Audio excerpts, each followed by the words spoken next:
Damai sejahtera Allah Bapa yang melampaui segala akal, kiranya memelihara hati dan pikiran saudara-saudara sekalian di dalam Kristus Yesus Tuhan kita.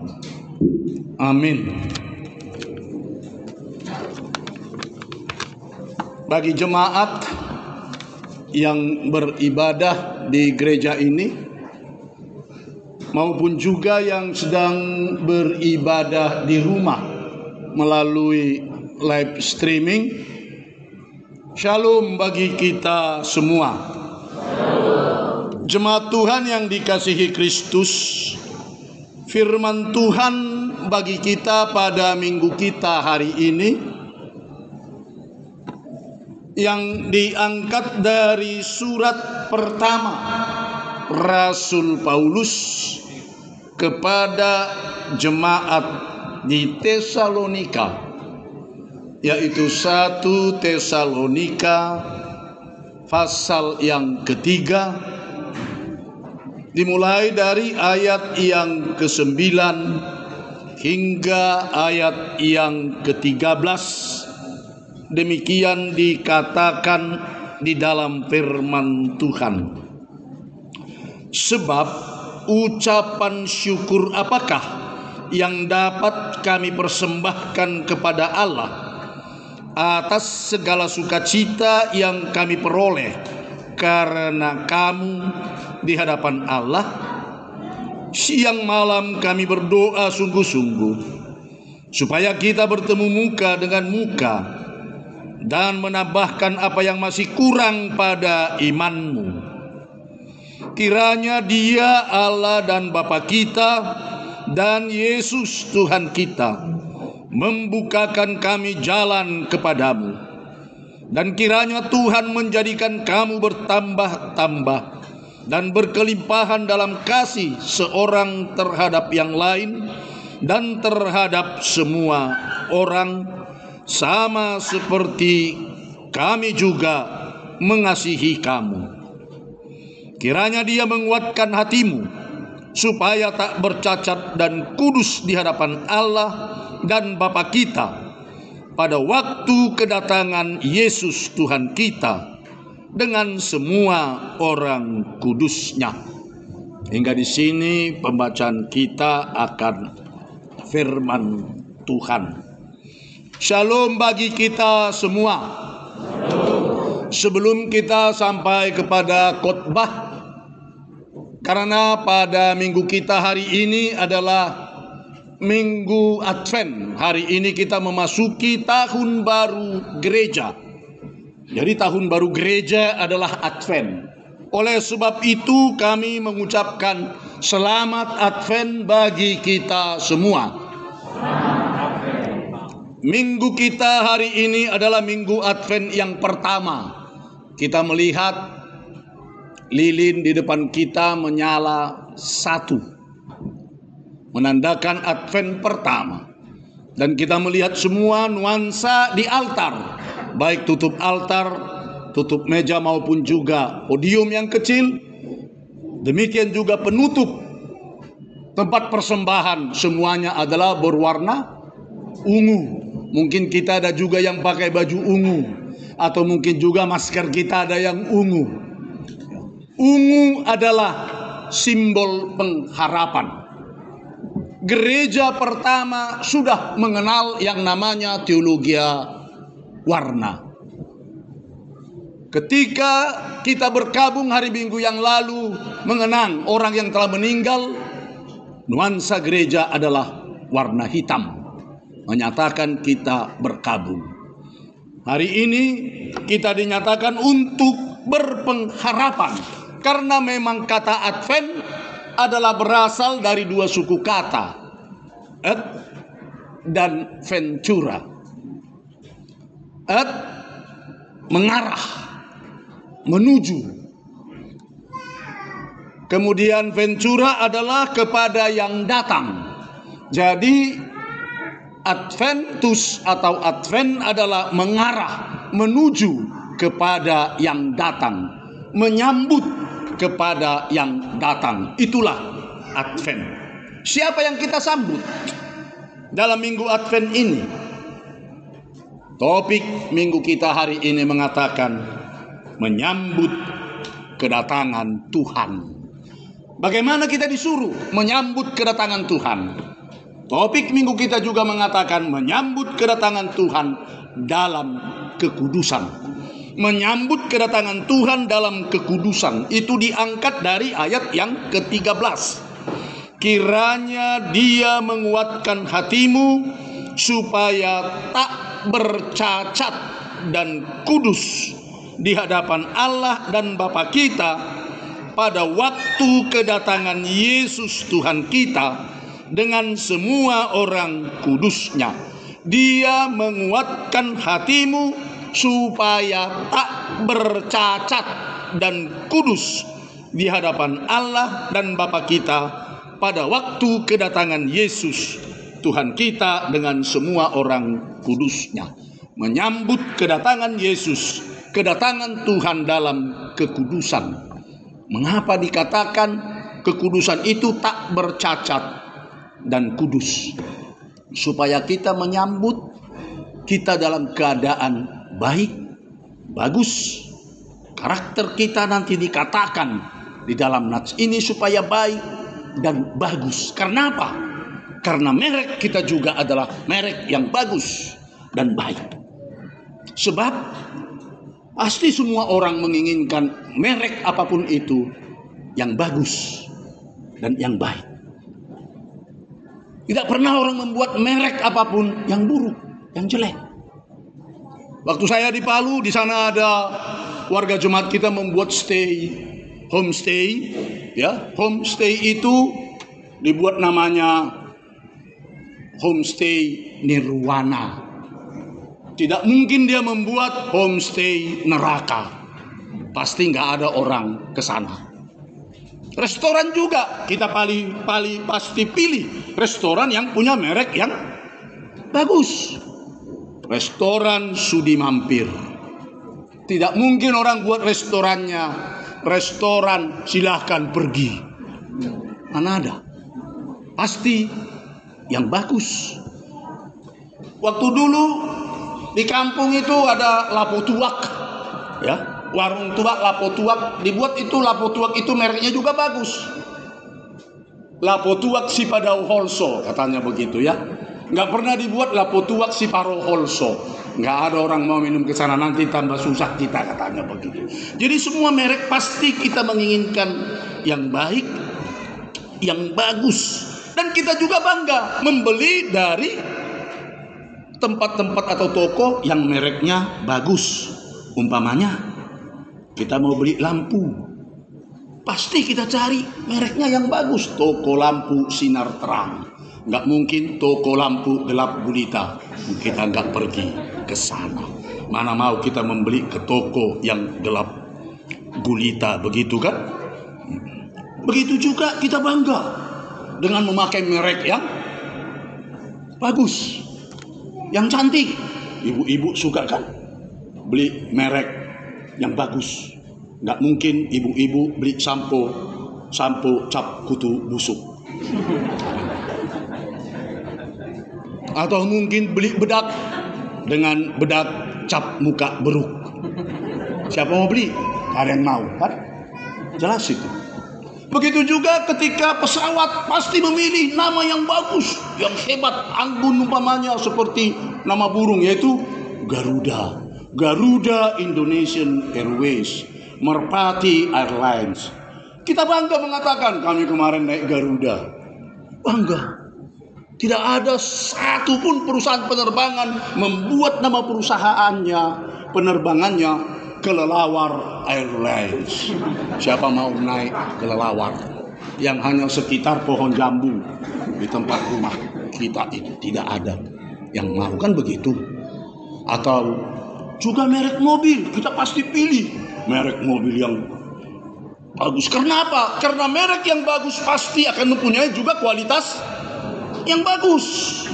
Seperti beli merek mobil yang binatang larinya cepat, kencang, Kijang, ya, kuda, kemudian Jaguar, Oh, merek-merek binatang yang hebat larinya. Nggak ada orang buat merek mobil bekicot.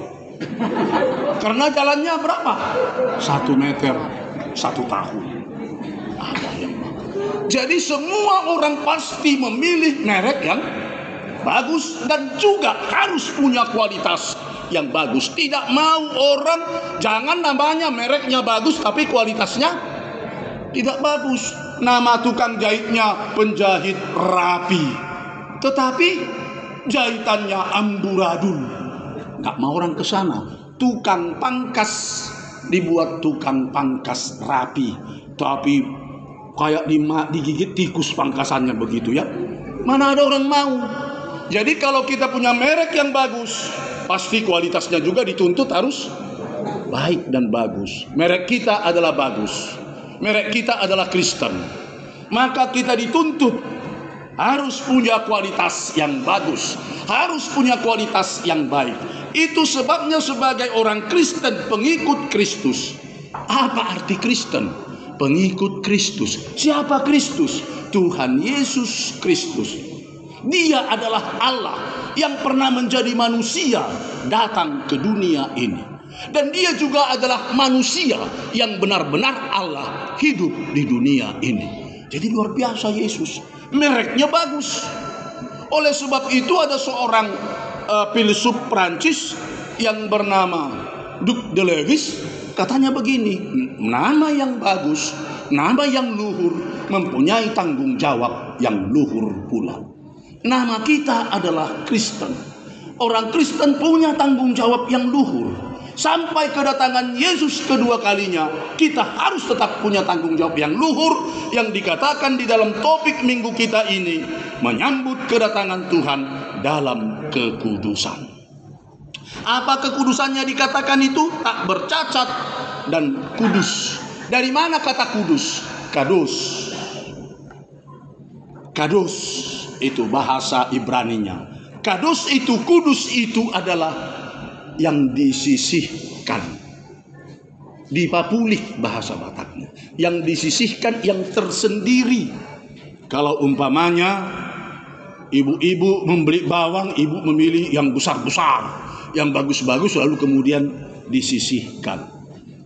Kalau mau beli beras harus yang murni, jangan bercampur-campur, bercampur pasir, bercampur ketan, bercampur ini. Dipilih yang murni, yang khusus. Itulah arti sebenarnya kudus. Kita orang Kristen sudah disisihkan dari dunia ini. Kita orang Kristen sudah disendirikan dari dunia ini. Jadi kita punya tanggung jawab yang luhur sebagai orang Kristen. Sampai kedatangan Yesus Kristus hari Maranatha, kita menyambutnya dalam kekudusan. Ada 3 dikatakan di dalam khotbah kita hari ini, bagaimana kekudusan itu menyambut Tuhan Yesus. Yang pertama, supaya kita tetap di dalam sukacita. Sebab ucapan syukur apakah yang dapat kami persembahkan kepada Allah atas segala sukacita yang kami peroleh karena kami di hadapan Allah. Kita tetap bersukacita menyambut kedatangan Tuhan Yesus sampai kapanpun itu. Jangan memble begitu kan? Terus tetap sukacita. Jangan murah-murah becut, murah-murah merajuk, enggak apa-apa begitu. Tetap bersukacita. Tidak mungkin perjalanan yang kita hidupi selalu mulus. Allah tidak pernah berjanji awan tetap biru, dan Tuhan tidak pernah mengatakan perjalanan kita tidak naik turun. Tapi Dia berjanji tetap menyertai kita apapun masalah yang kita hadapi itu. Oleh sebab itu bersukacita. Bagaimanapun datang dalam hidup, jangan karena datang 50.000 yang datang, ini yang dapat. Apa yang mau dapat dibeli ini? Datang 100.000. 100.000 untuk apa lagi? Datang 1 juta. Cuman mulut yang bisa katakan 1 juta.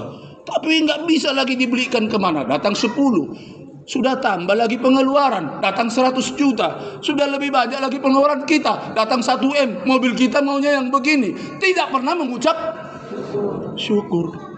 Mengucap syukur dari hal yang kecil. Datang 50.000. Terima kasih Tuhan.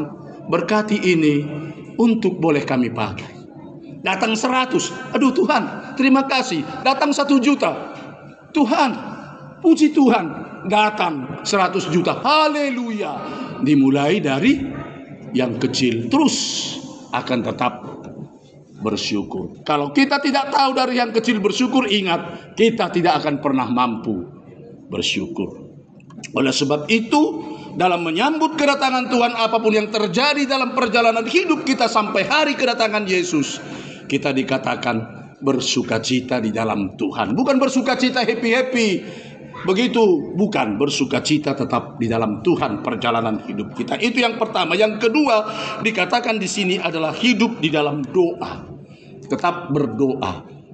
Tapi jangan jadi nggak bekerja, maksudnya kalau hidup dalam doa. Atau bertanya, berdoa sajalah kita terus, gak usah lagi kerja. Bukan begitu. Bukan. Dan juga jangan dikatakan setengah daripada pekerjaan adalah doa katanya. Lalu katanya sama temannya, saya sudah berdoa, berarti sudah setengah. Jadi setengah lagi kalau yang mengerjakan. Aku sudah berdoa. Bukan begitu maksudnya. Tapi berdoa itu dalam hidup kita terus menerus, dalam hidup kita itu berdoa. Jangan seperti kata si Mangapin si Buea, yang waktu di Bandung dulu dia katakan hari mau kiamat Yesus akan datang, esok hari mari kita berkumpul di sini. Jangan lagi kerja, semua rekening-rekening kamu kirimkan ke rekening saya katanya. Banyak orang yang percaya. Kita berdoa saja di sini, bukan itu maksudnya. Berdoa dalam hidup kita adalah terus menerus sambil bekerja, kita tetap berdoa. Di dalam kehidupan kita, orang yang benar-benar hidup di dalam doa. Dan yang ketiga dikatakan adalah kasih. Sebenarnya nggak terlalu panjang kita jabarkan kasih ini. Dikatakan di ayat ke-12 itu, dan kiranya Tuhan menjadikan kamu bertambah-tambah dan berkelimpahan dalam kasih seorang terhadap yang lain dan terhadap semua orang, sama seperti kami juga mengasihi kamu. Kasih itu ajaib. Ketika Raja Konrad mengepung sebuah kota di Jerman, dikepung kota itu oleh pasukannya dan diembargo, ya, tidak bisa masuk makanan sampai kota tersebut menyerah. Kemudian Raja Konrad berkata, besok pagi ketika trompet dibunyikan, semua ibu-ibu dari kota tersebut keluar. Hanya tinggal bapak-bapak dan pemuda. Yang laki-laki, semua perempuan keluar. Saya tidak membunuh perempuan. Dan dibawa apa yang benar-benar yang dikasihinya, barang yang dikasihinya, atau apapun yang dikasihnya, silahkan dibawa. Esoknya ketika trompet dibunyikan, gerbang dibuka, keluarlah semua ibu-ibu, keluar semua wanita. Ibu-ibu tersebut semua menggendong suaminya keluar. Inilah yang paling dikasihinya, yang paling disayangi dan dicintai. Ada seorang ibu yang kecil, suaminya begitu besar, ya, dia mampu menggendong keluar. Karena apa? Karena memang kasihnya luar biasa hingga menimbulkan keajaiban, mampu dia menggendongnya. Itulah keajaiban kasih. Jadi kalau kita saling mengasihi, keajaiban pasti terjadi. Sepotong roti kering akan dapat menimbulkan titik-titik air mata. Air mata si pemberi, air mata sukacita, dan juga air mata kegembiraan oleh yang menerima. Bukankah itu sebuah keajaiban? Dengan kasih, keajaiban pasti akan muncul di tengah dunia ini. Oleh sebab itu, menunggu kedatangan Yesus yang ketiga itu tetap kita lakukan. Bersukacita, berdoa, dan hidup di dalam kasih. Jangan seperti seorang gadis yang menanti kedatangan kekasihnya yang sekolah di luar negeri 4 tahun.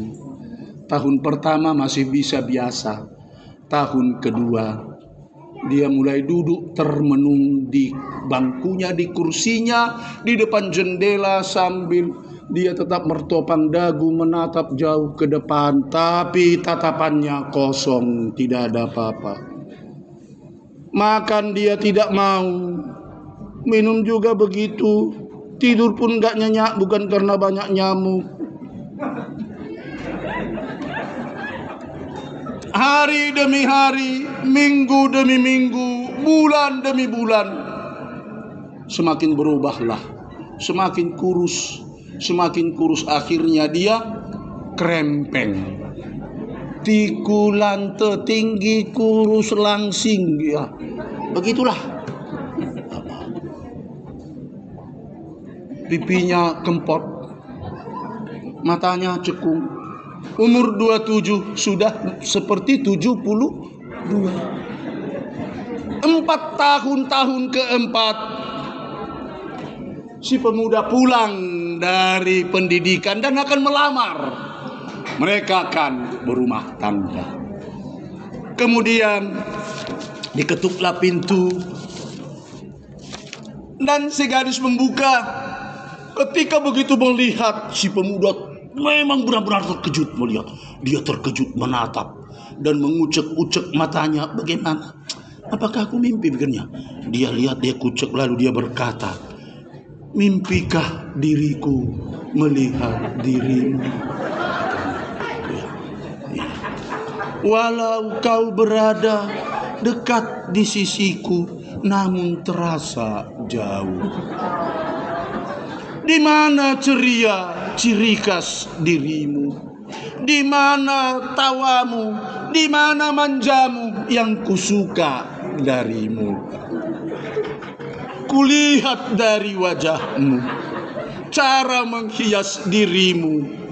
Kini kusadari sudah kau bukan dirimu. Kau bukan yang dulu lagi. Kau bukan dirimu lagi. Kini kusadari sudah kau bukan milikku. Maka si pemuda pun langsung cikar kanan, balik via kondios, langsung dia. Saudara yang dikasihi Kristus, bisa juga begitu dalam kehidupan kita menunggu kedatangan Tuhan Yesus. Kalau seperti si gadis saja terus begitu tidak berbuat apa-apa, tiada melakukan apa yang diinginkan oleh Tuhan Yesus, Dia akan berkata kepada kita, tidak kukenal engkau, tiada maaf bagimu dong, silahkan pergi. Lalu kita tidak akan menerima kehidupan yang kekal. Oleh sebab itu, jangan seperti si gadis itu, tapi hiduplah kita seperti kata Paulus, tetap bersyukur, sukacita, dan tetap berdoa dan hidup di dalam kasih. Saudara yang dikasihi Kristus, sedikit lagi sebelum saya mengakhiri khotbah ini, seperti dalam warta tadi, hari Minggu tanggal 5 Desember saya akan pensiun dari kependetaan HKBP. 44 tahun 6 bulan kami telah berdinas di HKBP. Mulai dari usia 21 tahun telah memimpin jemaat dari guru jemaat. Kemudian jadi pendeta. Di kampung saya melayani, hanya di kampung kita sana di Tapanuli 22 tahun. 22 tahun di Tapanuli dan 22 tahun di luar Tapanuli. Itulah pelayanan kami. Oleh sebab itu, bagaimanapun juga usia tua dan berakhir, sebelum hari Maranatha, supaya Tuhan juga mengatakan kepada kita, hai hamba yang setia dan hamba yang mau melakukan tugas yang baik, mari masuklah, duduklah di kananku. Supaya jangan katanya, tiada maaf bagimu dong, kepada saya begitu. Oleh sebab itu, hari Minggu depan saya pensiun. Kami mohon doa supaya kita berdoa, diberangkatkan kami dengan penuh sukacita ya, untuk memasuki masa pensiun usia 65 tahun, dan juga supaya keluarga semua benar-benar sehat dan kami juga, dan apa yang telah kami lakukan kiranya berbuah di tengah-tengah jemaat. Kami mohon diberangkatkan kami di dalam sukacita yang dari Tuhan. Tuhan memberkati. Amin.